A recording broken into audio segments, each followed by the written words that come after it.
Hello and welcome to Produce Talks, the CPMA podcast. I am your host and CPMA Education Manager, Jason Gorley. Before we get started, I just want to remind you that you can subscribe to our podcast in a few different ways. Nobex, Blueberry, the iTunes Store, or the Google Play Store. You can find us there where Produce Talks. Just click the subscribe button. I also want to remind you that right now, if you go to elearning.cpma.ca, that's elearning.cpma.ca, we are accepting registrations for our Produce Essentials course. You can go there and register. Now, before we get started, we do have Selena joining us to tell us all about this month's Fresh Health Award winner. Hi, Selena. Hi, Jason. Thank you so much for having me on again. I'm here to tell you guys about the December Fresh Health Award. This time, it's going to Orange Lines Farms. Orange Line has put out a great challenge to their staff to fill half their plate, whether it's breakfast, lunch, or dinner, with fruits and veggies, and to show it off. They've also been using their Zing products to fill half their plate. It's a great way to promote your products and to promote half your plate. Congratulations, Orange Line. Thanks, Selena. All right. On this month's podcast, I am actually going to turn this into a two-parter, and I'm going to turn the microphone over to Ron Lemaire, president of CPMA. We're going to do the same thing that we did last year. We've invited members of the media that cover our industry to come and tell us about what they saw happening this year and what they see happening in 2017.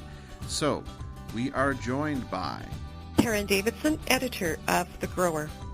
Megan Cashty, online editor with Canadian Grocer magazine. This is Greg Johnson, editor of the Packer newspaper based in the U.S. covering North American industry.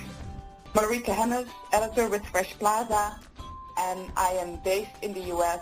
and focus on news for the U.S. and Canada. All right, and without another word, I will turn things over to Ron.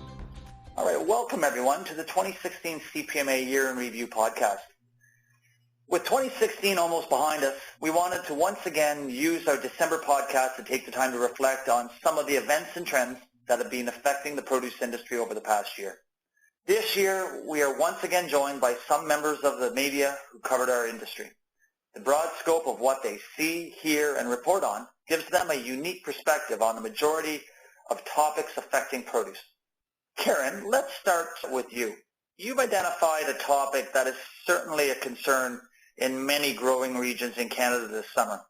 So I'll ask you probably the most important Canadian question of all time. How's the weather? Well, it's certainly looking like ice wine weather today, and growers are certainly looking for the end of a very challenging year. Before we get to that New Year's toast, let's set the stage of what happened across the country.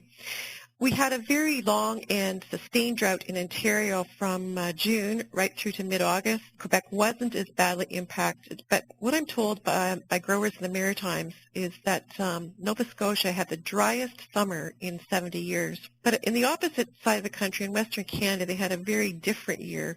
In British Columbia, they had their earliest spring ever, which certainly brought forward their harvesting season, but their summer turned cool and very wet, which impacted fruit quality in the Fraser Valley. So all of that really tells us that there were extremes of weather at play right across the country. Have you seen or have you reported on any of the strategies that growers are putting in place to mitigate some of the impacts of challenges within the season that they've experienced? That's a great question. The growers I've been talking to, especially in the last week, are saying we're not going to go through another season like we did in 2016. And, for example, regions like the Niagara Peninsula have realized how vulnerable they are, especially in the tender fruit and the grape industries there. So they're going to be looking at how do they improve the entire water distribution network from Lake Ontario. And in some of the other meetings that I've been to in the last week, the table talk is that some growers have already bought new irrigation rigs for 2017. Others are researching drip irrigation. Really, right across the country, I'm hearing broad acknowledgement that climate change, less predictable weather patterns, that is really leading to a change in major input. So I'm seeing a lot more investment in protecting against frost, whether that's in row covers or wind machines.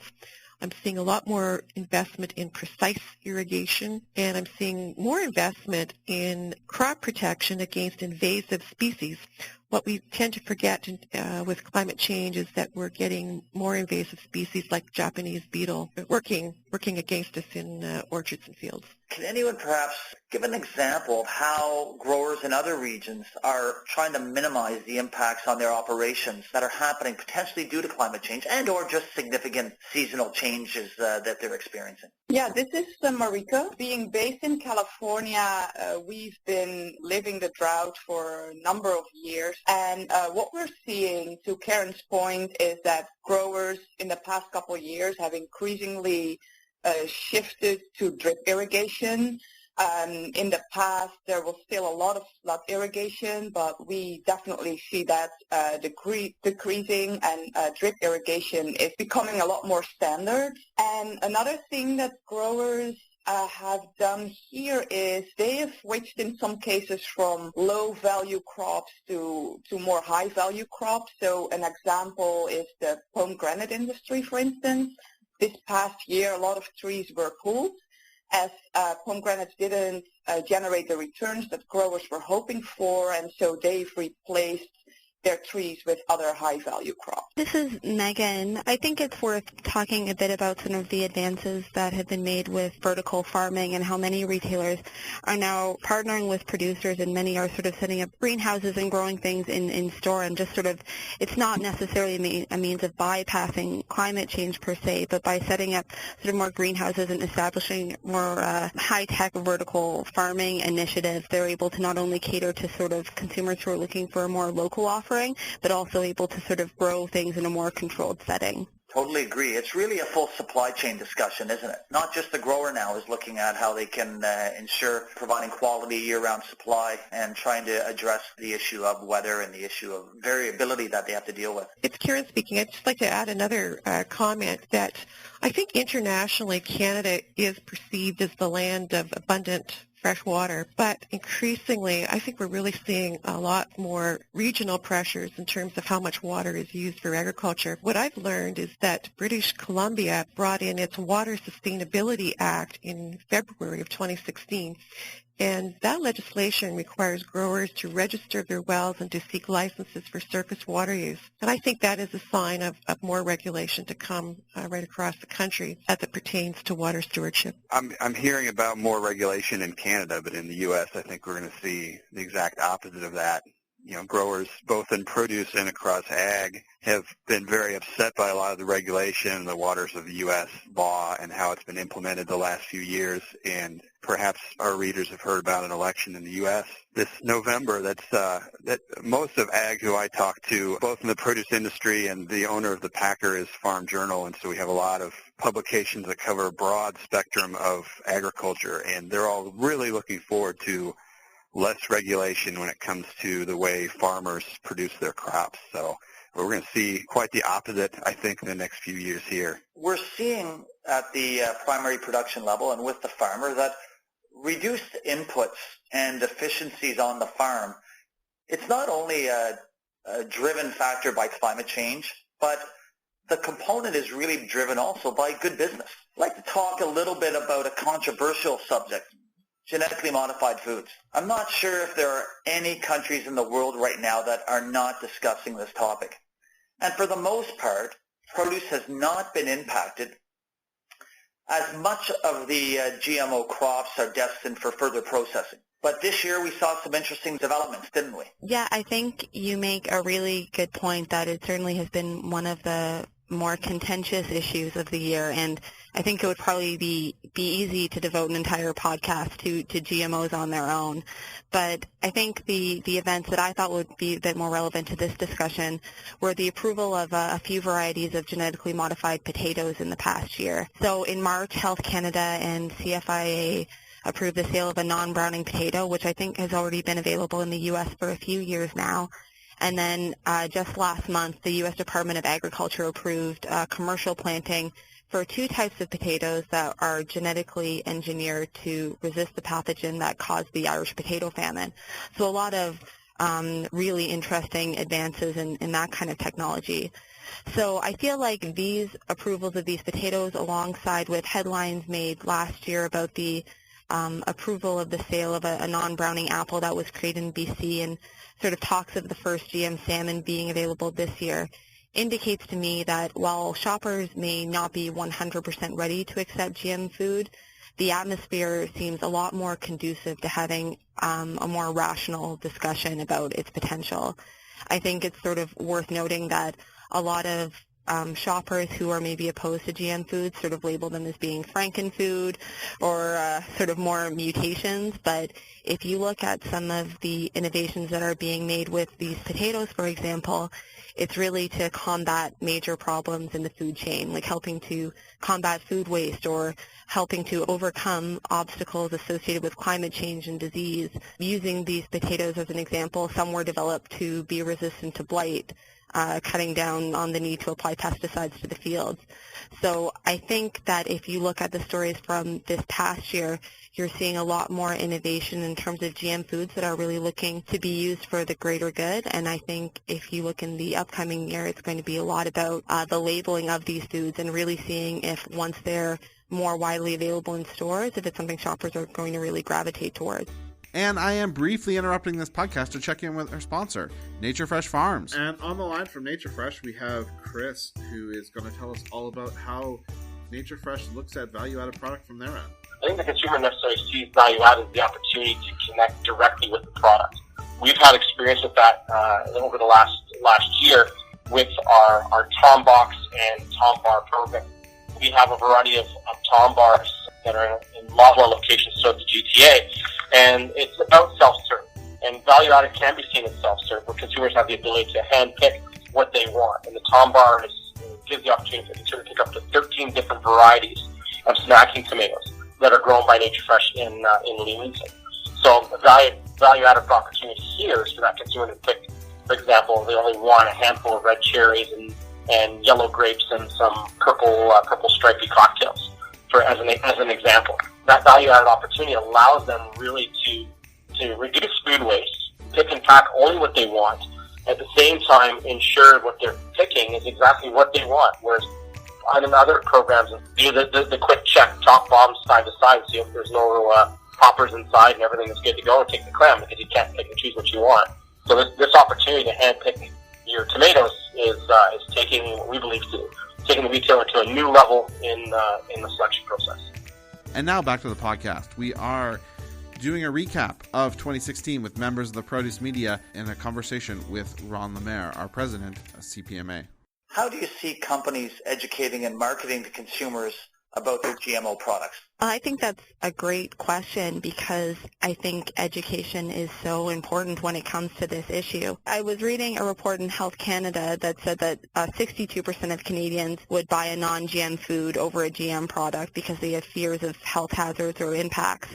But that same report also said that a lot of Canadians do lack awareness and understanding of the effects of these foods. So that really puts the onus on manufacturers and retailers to really educate their shoppers about sort of what they're doing.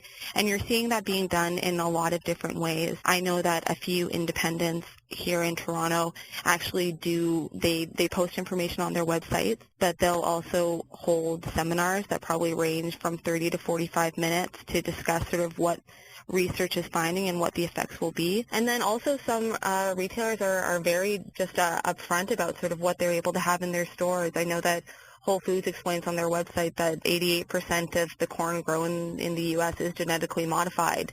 And it's just about being upfront. And if you're able to educate consumers either sort of on your website or right on the shelves, then that's sort of the first step, just making sure that information is readily available. By 2050, we anticipate the global population to be just over 9 billion people. And currently, we're just under 8 billion, feeding another billion individuals around the world, especially where we're also seeing an urbanization happening on a global level. Is biotech and GMO a solution? It's Karen speaking from the grower. There will be more adoption of genetically modified foods in the future. The science has improved in terms of gene editing so that they're not necessarily taking the genes from other species. They can actually do that within, well, for example, in potatoes, they're actually just taking genes from other potatoes. So it's within species. But if I could just expand a bit more broadly, in China, I know that one of the untold stories is how there has been a huge amount of research done in potatoes, and that I'm not sure it's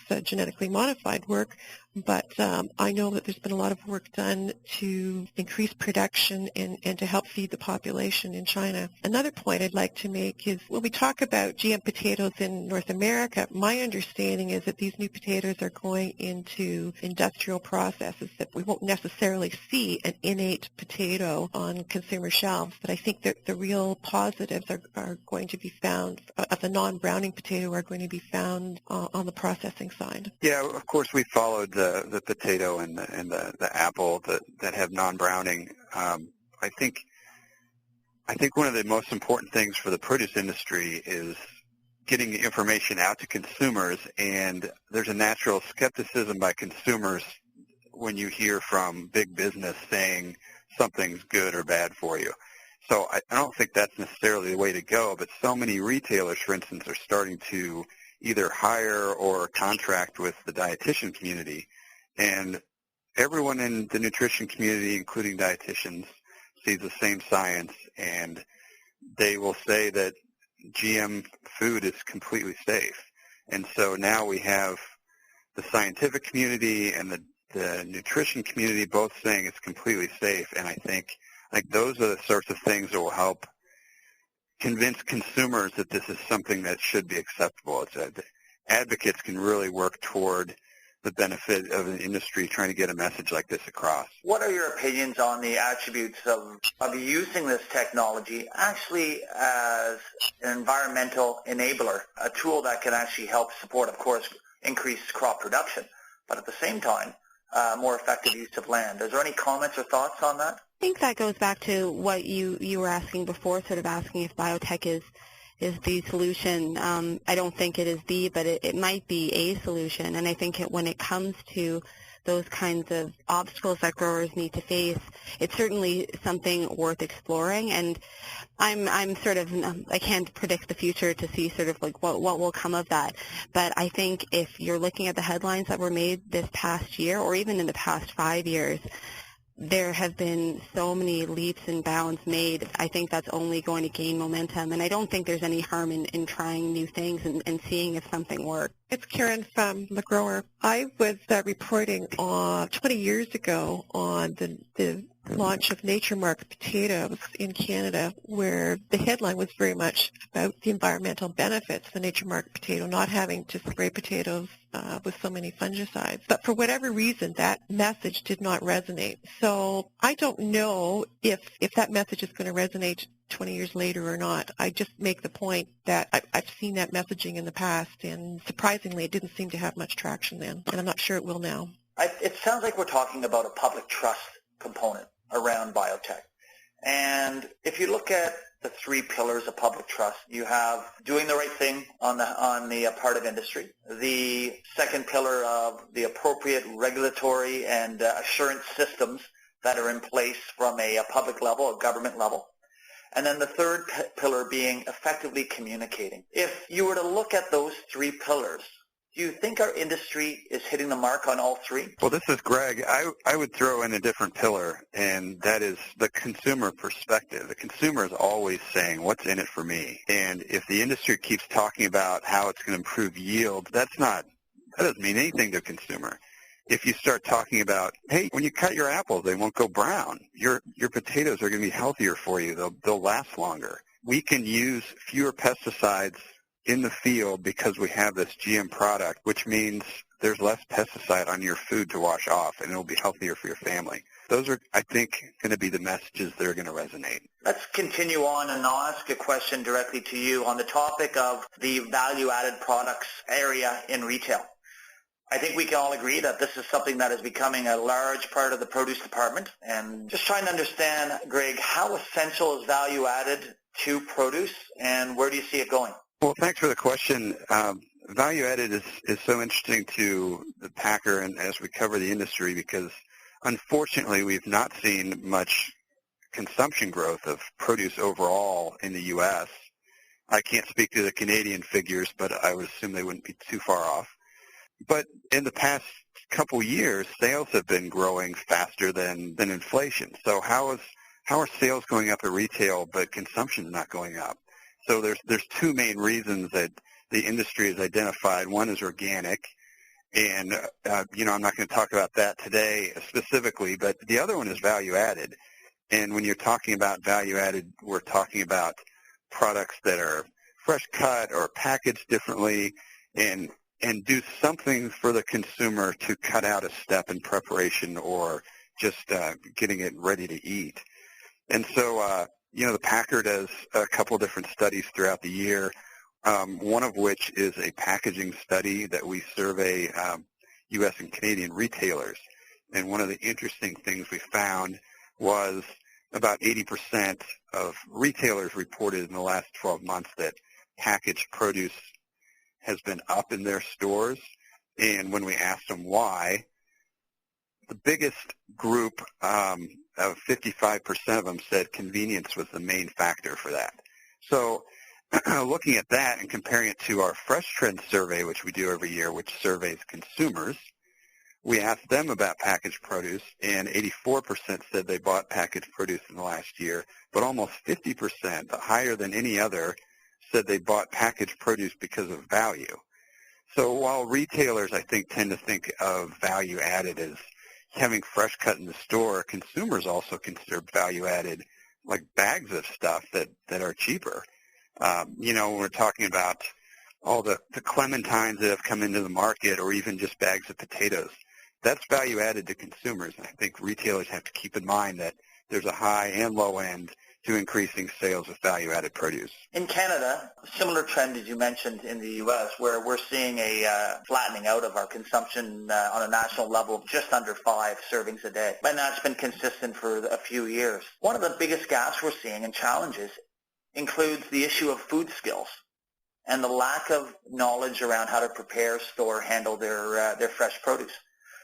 Does value added play a role in supporting and addressing the food skills issue? Oh, there's no question. That's one of the big reasons I think value added is taking off is consumers, if we want to talk about a certain generation, the millennial generation that we're obsessed with, at least in the U.S., they may not have the kind of cooking skills, but they do recognize what food is healthy, and they know that they need to have healthy food. And so any way that retailers, and this goes for food service too, is getting food to them in the way that they need to consume it will increase sales. And sales figures are proving that every time they measure them in the U.S. So, Greg, what were some of the innovative value-added products that you've seen over the past year? When we talk about the value side of it, avocados are increasing in consumption like crazy, and I think retailers are starting to see that they can sell a lot more of them when they put them in bags, and the same is the case for clementines. On the higher end, bagged salads have been around for more than 20 years, but I think one of the things we're starting to see is some of the higher end, like chopped versions, which include different kinds of vegetables and salads, and there's a huge increase in organic salads, fresh cut salads. A couple of the really cool products we've seen starting to take off in the produce market is vegetable crumbles. Cauliflower is one in particular. That's just something that's really difficult to do at home as a consumer. But if you can buy it that way, you can replace a lot of food with vegetables and not notice much of a difference. And along those lines, of vegetable noodles can replace a lot of carbs, and people get the same eating experience but with a much healthier version. And that's it. That's all that we have on Produce Talks. I'd like to thank Marika Hemes from Fresh Plaza, Greg Johnson from The Packer, Megan Kashke from Canadian Grocer, Karen Davidson from The Grower, and you for listening. I'd also like to thank Selena for letting us know about this month's Fresh Health Award winner, and Ron Lemaire for taking care of the conversation for us today. We do want to hear from you. You can email us by emailing podcast@cpma.ca. And what I really want to know is, what do you think the big news story of 2016 was in the produce industry? You can get that to us at podcast@cpma.ca. All right, until next time, make a healthy choice. Fill half your plate with fruits and veggies.